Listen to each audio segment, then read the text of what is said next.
I love Jagan అన్న. బాబు రెడ్డి బాబు దృష్టికో DGP దృష్టికో తీసుకెళ్లలేరా అని అడుగుతున్నావు. ఏమిరో బండిని దంతున్నావు?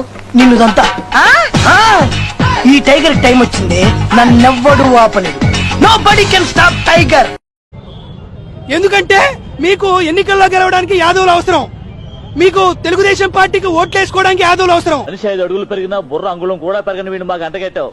కానీ చంద్రబాబు నాయుడు గారు గెలిచిన తర్వాత యాదవ్ సోదరుల్ని గొల్లనా కొడుకులు అంటూ వారి కుటుంబాన్ని, వాళ్ళ తల్లుల్ని, వాళ్ళ ఇంట్లో ఆడవాళ్ళని నోటికొచ్చినట్లు తిడుతుంటే కడుపుకి అన్నం తినే వాళ్ళు ఎవరైనా సహిస్తారా లేదా అనేది అడుగుతున్నాం.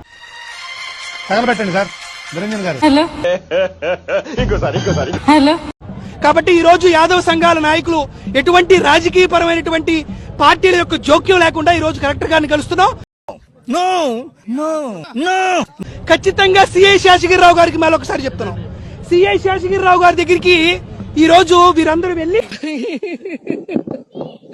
ఎవడో పిల్ల పెత్తిరేగాడు సార్ మమ్మల్ని ఇట్లా కొట్టారు, గొలనా కొడుకులారా అని మా తల్లుల్ని మా పిల్లల్ని తిట్టారని అడిగితే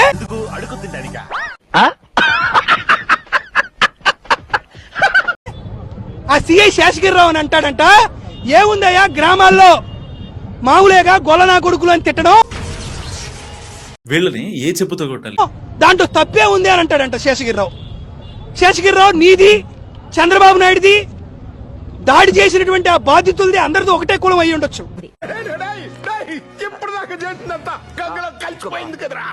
ఈ రోజు నీ కులానికి సంబంధించిన వాళ్ళ అధికారంలో ఉండుండొచ్చు.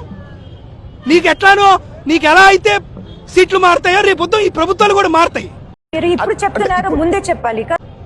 కేవలం అధికారంలో మీ కులం ఉన్నారని అమానుషంగా ఇంత దారుణంగా ఒక మనిషిని గోడెరగొట్టేటట్లు కొడితే మళ్ళీ జగనన్న రూలింగ్ లోకి వస్తారు. ఇంతకు అంత అనుభవించే రోజు వస్తది.